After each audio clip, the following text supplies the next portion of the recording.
Hello everyone. तो देखो, आज का वीडियो है वो सिर्फ सेकंड ईयर एमबीबीएस स्टूडेंट्स के लिए नहीं है पर जनरल पीपल के लिए भी है। ठीक है, तो topic is diabetes mellitus which is very common nowadays. Okay, और ये मैंने स्पेशली अपनी मम्मी के लिए भी बनाया है क्योंकि हमें ये बताने का टाइम नहीं मिलता कि मम्मी डायबिटीज़ क्या होता है, उसमें आप क्या खा सकते हो क्या नहीं खा सकते, ट्रीटमेंट क्यों लेते हो। ठीक है, तो आज मैं मेन ये डिस्कस करूँगी कि टाइप 1 डायबिटीज़ मेलाइटस क्या होता है और टाइप 2 डायबिटीज़ मेलाइटस क्या होता है। ठीक है, तो उसके पहले हमें ये समझना ज़रूरी है कि नॉर्मली हमारी बॉडी में क्या होता है। तो देखो, नॉर्मली क्या होता है कि जब भी हम ग्लूकोज लेंगे डाइट में तो क्या होगा कि ब्लड में ग्लूकोज का लेवल बढ़ेगा। ठीक है, तो जब भी ब्लड में ग्लूकोज का लेवल बढ़ेगा तो glucose is the most important stimulus. जब भी ग्लूकोज रिलीज होगा तो बीटा सेल्स में से इंसुलिन रिलीज होगा। अब ये बीटा सेल कहाँ पे प्रेजेंट हो, पेनक्रियाज में प्रेजेंट होते हैं। ठीक है, जैसे लीवर है, किडनी है, वैसे ही पेनक्रियाज होता है। तो पेनक्रियाज के बीटा सेल में से there is release of insulin. ठीक है, तो वो क्या करेगा कि जो ब्लड ग्लूकोज है उसको ट्रांसपोर्ट करेगा। ट्रांसपोर्ट कहाँ पे करेगा, मसल में करेगा तो मसल में एनर्जी मिलेगी, एडिपोज टिश्यू में करेगा। तीसरा लीवर में करेगा, लीवर में ग्लूकोनियोजिनेसिस होगा। ठीक है, तो ब्लड में ग्लूकोज का लेवल नॉर्मल रहेगा। ठीक है, क्योंकि इंसुलिन इन सबको ट्रांसपोर्ट कर देता है यहाँ पे।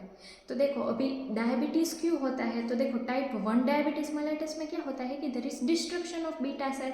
डिस्ट्रक्शन ऑफ बीटा सेल मतलब कि बॉडी में बीटा सेल है ही नहीं, तो फिर इंसुलिन कौन रिलीज करेगा, इसलिए ब्लड ग्लूकोज लेवल इंक्रीज होता जा रहा है, होता जा रहा है, होता जा रहा है, but there is no beta cell, so there is no release of insulin, so there is hyperglycaemia. Okay, इसलिए ब्लड ग्लूकोज लेवल हाई आता है टाइप 1 डायबिटीज मेलाइटस में।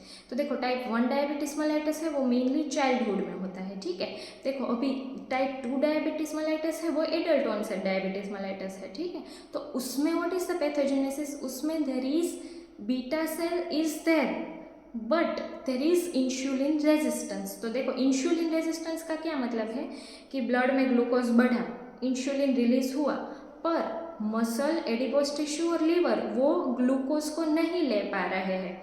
ठीक है, मतलब कि वो इंसुलिन का जो इफेक्ट है उसको रिस्पॉन्ड नहीं कर पा रहे। ठीक है, तो वहाँ पे इंसुलिन रेजिस्टेंट होता है।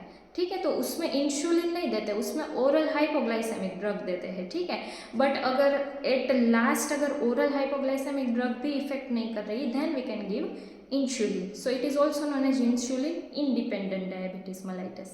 Okay, so this is main pathogenesis and what is the diet for diabetes, what are the clinical features, what are the laboratory tests. I will discuss it in my next video. Thank you.